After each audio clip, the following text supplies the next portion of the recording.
Minasan konnichiwa, Mimiru desu. Back in early 2024, a powerful earthquake rocked Japan's Noto Peninsula, and in just a moment, everything changed. But what happens after the news cameras leave and the world's attention shifts? Well, that's what we're here to talk about. Today, we're diving deep into the huge, coordinated plan to not just rebuild Noto, but to completely reimagine its future. So let's get into it and explore that road to recovery. And this is where it all begins. When you look at an image like this, you really get a sense of the sheer scale of the task ahead. It's just overwhelming. But that one excavator also stands for something incredibly powerful, doesn't it? It's the first step on a very long journey. It's a symbol that this isn't just about putting back what was lost, but about creating what Noto can become. So, faced with a challenge this massive, where do you even start? Well, there's a plan, and it's broken down into 4 key parts, which will be our roadmap for this explainer. First, we'll tackle the most urgent need, rebuilding daily lives. Then, we'll look at reconnecting the whole peninsula by restoring its lifelines. After that, we'll see how they're reviving the economy. And finally, we'll explore the really exciting vision for the future of Noto itself. Okay, first up, rebuilding daily lives. This makes total sense, right? Before you can fix any roads or ports, before you can do anything else, people need a safe place to call home. This entire first phase is all about that fundamental need, securing shelter and starting to put the pieces of communities back together again. So, to tackle a problem, you first have to understand its size. And the scale here is, it's pretty staggering. Officials estimated that around 3,000 new public housing units were needed. Just think about that. That's 3,000 families who lost everything and need a new, permanent place to call home.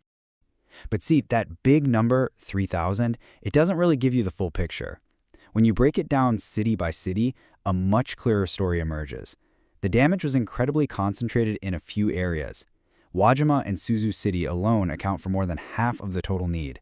Data like this is absolutely crucial because it tells you exactly where to focus your resources first. And this is such a perfect illustration of the two-step process in action. On the left, you see the immediate response, these simple, temporary shelters designed to get people to safety right away. But on the right, you see the long-term goal, thoughtfully designed permanent housing. It's a really clear visual of that journey from crisis to stability. Now, public housing is a huge piece of the puzzle, but it's not the only piece. What about all the people who want to rebuild their own homes? To make that a real possibility, some significant financial support has been rolled out. We're talking about low-interest loans, up to 55 million yen, with a fixed rate over 35 years. And there's even a special reverse mortgage option specifically to help elderly residents rebuild without taking on a mountain of debt. It's all about giving everyone a viable path forward. All right, so with housing efforts getting underway, the focus can start to broaden.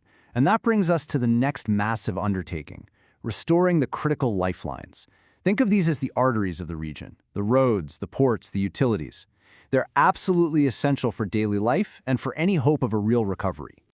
And man, this timeline for Route 249, which is the main coastal highway, it really shows you just what a battle this has been. This wasn't a one-and-done fix. The earthquake caused 87 blockages.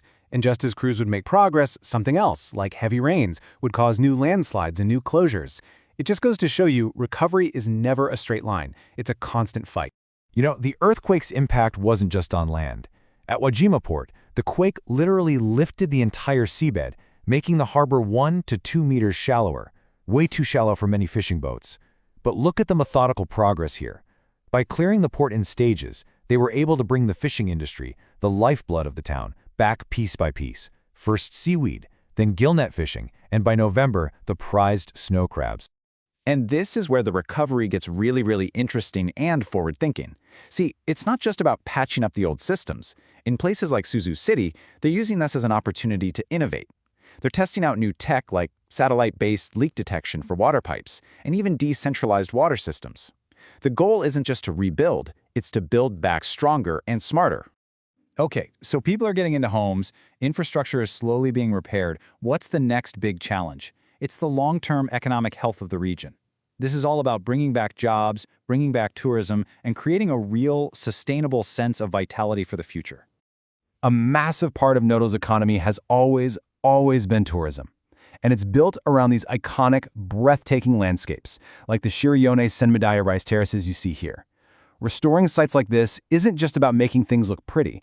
It's about restoring the very heart of the region's appeal to the rest of the world. So how do you convince tourists it's okay to come back? Well, the strategy is this really smart 4-part approach. Of course, it's about promoting Noto's unique culture and scenery, but it's also about creating new reasons to visit, like developing cycling routes. They're even upgrading roadside stations to be community hubs, and leaning into that world-famous Japanese hospitality, omotenashi, to make every visitor feel truly welcome. The Go Hokuriku tourism campaign was built around this incredibly powerful and simple slogan: "Your trip becomes our support." It's such a profound idea, isn't it? It completely reframes the act of taking a vacation into an act of solidarity. It gives everyday people a direct, tangible way to be a part of the recovery. And you know what? That slogan wasn't just talk. They put serious action behind it with the Hokuriku support discount. I mean, offering a massive 50% off travel? That's a bold move. It was designed to completely wipe out any hesitation people might have about visiting and to get cash flowing back into local hotels, restaurants, and shops as fast as possible. All right, for our last section, let's zoom all the way out. We're going to look beyond the immediate repairs and into the long-term vision. And honestly, this part is arguably the most exciting because it's not just about rebuilding, it's about creating a fundamentally new future for Noto, one that's more resilient, more innovative, and more sustainable. And at the very heart of this future vision is this fascinating concept called Nichiki Kyoju, which basically translates to two-region living. The idea is to attract a new, younger generation by promoting this hybrid lifestyle, where you might keep your primary home in a big city, but you also have a second home in a beautiful rural area like Noto. It's a super creative solution for tackling population decline and revitalizing the community. And listen, this isn't just some abstract idea on a PowerPoint slide. They are already putting this into practice. We're seeing them build a digital matchmaking system to connect city dwellers with local opportunities. They're holding architectural design contests for cool new second homes. And they're creating support programs to help small towns welcome these new part-time residents. They're actually building the tools to make this vision happen. So, when you pull it all together, the key takeaway is this. The story of Noto's recovery isn't just about rebuilding what was destroyed. It's about using this immense, almost unimaginable challenge as a catalyst, as an opportunity to create a future that's stronger, more innovative, and more connected than ever before. It shows that even from disaster, there can be a unique opportunity for rebirth. このチャンネルが興味深いと思った方は、チャンネル登録といいねボタンをよろしく。